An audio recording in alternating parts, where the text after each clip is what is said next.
एक बार एक जगह पे सिनेमा शूटिंग हो रही थी। एक बड़ी मछली सबका पीछा कर रही थी और सभी लोग भागते हुए जा रहे थे। Cut cut cut it short, okay, let's take a lunch break. अंदर मछलियों को चलाता छोटू कुछ अपसेट हो गया था। लंच ब्रेक है रे, चल चलते हैं, वरना खाना खत्म हो जाएगा। यार छोटू, तो और मैं सिनेमा के हीरो बनने के लिए यहाँ पे आए थे, पर हम स्पॉट बॉय बन के रह गए। हमें सिनेमा में हीरो बना के कोई पिक्चर नहीं बनेगा, ये बात तो हमें मालूम पड़ गई है। इसलिए अब हम खुद और अपने पैसे से हीरो बनेंगे। लेकिन कैसे? सिनेमा बनाने के लिए तो बहुत पैसे लगते हैं ना। उसके लिए मेरे पास एक उपाय है, सुनो। राजू उसका प्लान छोटू को बताता है। राजू, प्लान तो सुपर है। उस रात वो दोनों मछली को चोरी करके लेकर गए और बाद में मछली को लेकर समुद्र में गए। इस रास्ते में बहुत बड़े बड़े बोट आते हैं, अगर उनको डराएंगे तो पैसे ही पैसे कमा सकते हैं। आइडिया तो तुम्हारा बहुत अच्छा है, लेकिन खाने के लिए कुछ है क्या?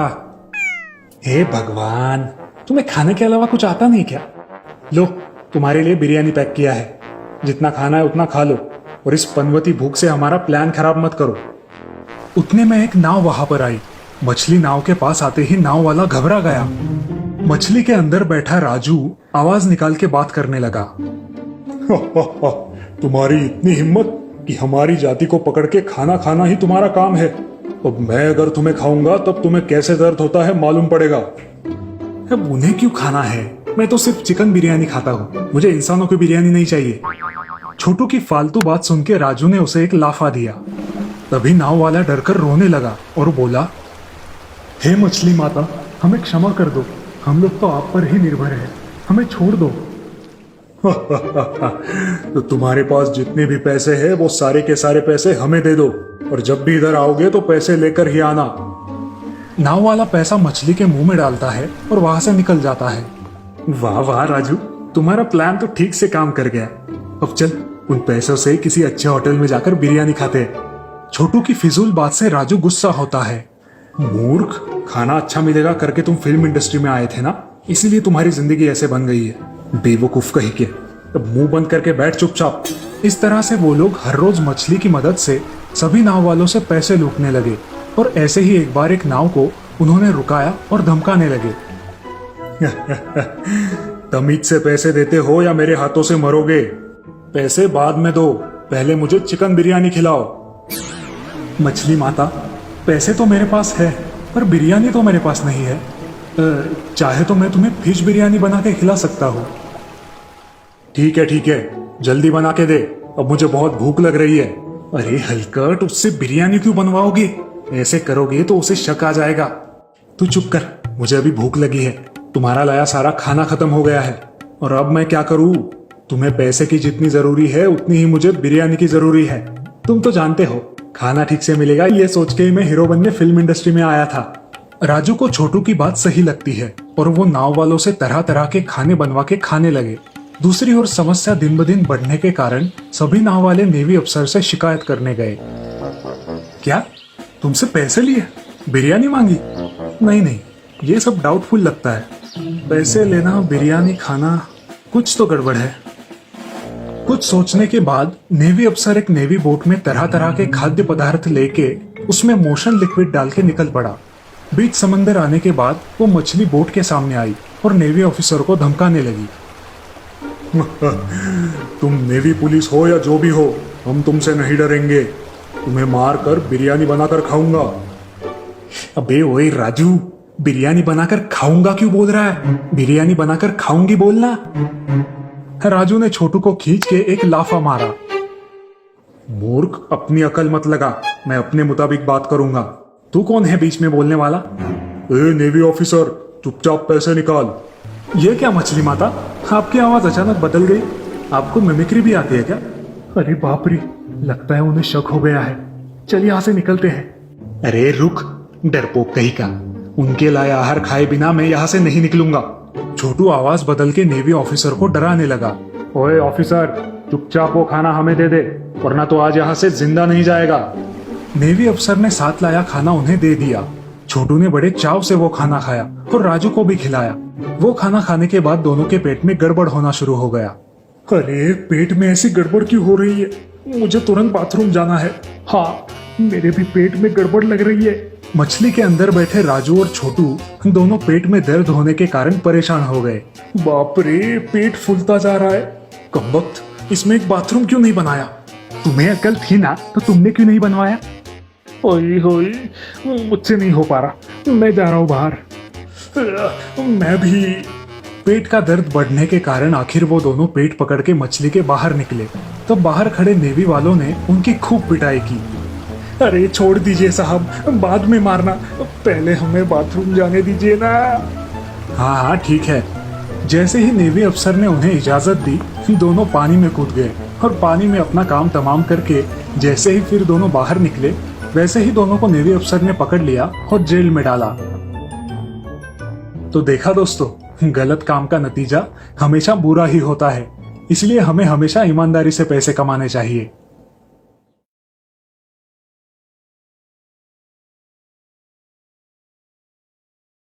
बड़े शौक से दादाजी वो तस्वीर खरीद के लाए थे।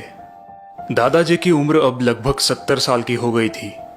जब से उनकी पत्नी शारदा ये दुनिया छोड़ के चली गई थी, वो बहुत अकेलापन महसूस करने लगे थे। दादाजी वो तस्वीर किसी आर्ट गैलरी से खरीद के लाए थे। उनका कहना था कि वो तस्वीर उन्हें शारदा की याद दिला रही थी। उन्होंने उस तस्वीर को अपने बेडरूम में लगाया। अपने पलंग पे सोते सोते घंटों वो उस तस्वीर को ही देखा करते थे। दादाजी का बेटा दिनेश और उनकी बहू राधिका दोनों ही उनकी इस आदत से कुछ परेशान से हो गए थे। कभी कभी तो उनके रूम में से अकेले ही कुछ बड़बड़ाने की आवाजें आती रहती थी। राधिका ने दिनेश से कहा कि दादाजी अब उस तस्वीर से बातें भी करने लगे थे। दिनेश इस बात से बड़ा ही चिंतित हो गया था।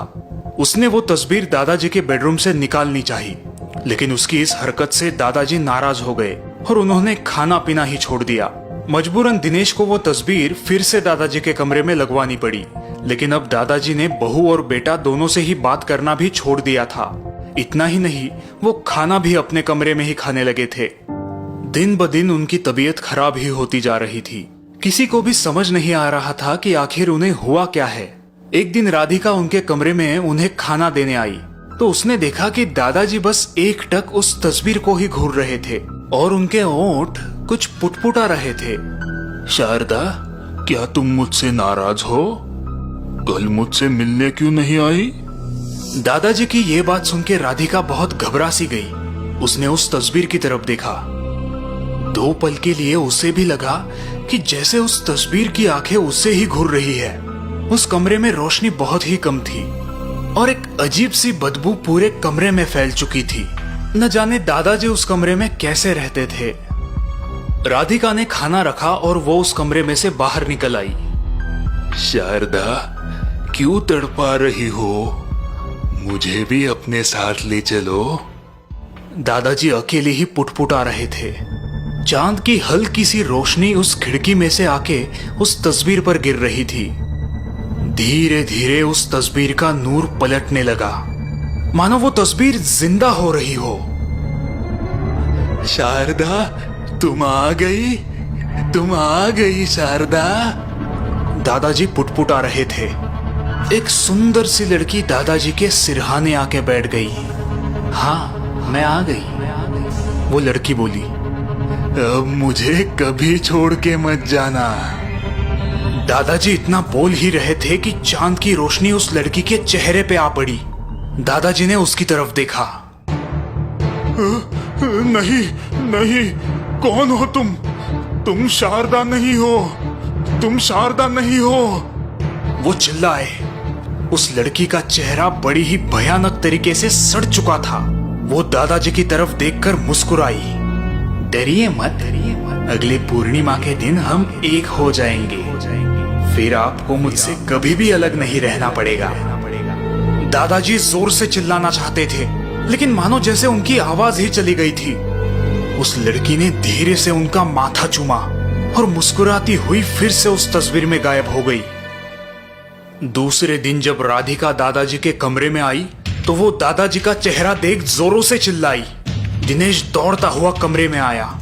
उसने देखा कि दादाजी का चेहरा पूरा सूख चुका था, मानो जैसे किसी ने उनका खून ही चूस लिया हो।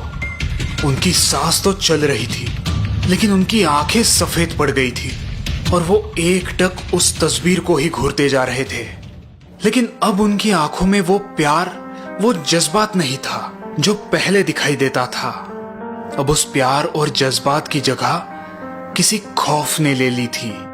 उनके ओठ सूख चुके थे, वो कुछ पुटपुटा रहे थे, लेकिन किसी को भी कुछ समझ नहीं आ रहा था। दादाजी, क्या आप कुछ कहना चाहते हैं? दिनेश उनकी बात समझने की कोशिश कर रहा था। पूर्णिमा, पूर्णिमा, अगली पूर्णिमा। दादाजी बोलने की कोशिश कर रहे थे, लेकिन शब्द उनके मुंह में से निकल ही नहीं रहे थे। वो अपने हाथ से उस तस्वीर की तरफ इशारा करने लगे, लेकिन दिनेश को उनकी बात समझ ही नहीं आ रही थी। दादाजी, हम वो तस्वीर वहां से नहीं निकालेंगे, आप चिंता मत कीजिए। हताश होकर दादाजी का हाथ बिस्तर पर गिर पड़ा। डॉक्टर ने दादाजी की पूरी जांच पड़ताल की, लेकिन उन्हें भी उनकी बीमारी का पता नहीं चल पा रहा था। दादाजी उस तस्वीर को वहां से हटाना चाहते थे, लेकिन किसी को भी उनकी बात समझ नहीं आ रही थी। आखिरकार पूर्णिमा का वो दिन आ ही गया। दादाजी सहम कर उस तस्वीर की तरफ देख रहे थे। जैसे ही चांद की रोशनी उस तस्वीर पे पड़ी, वो लड़की उस तस्वीर में से बाहर आने लगी।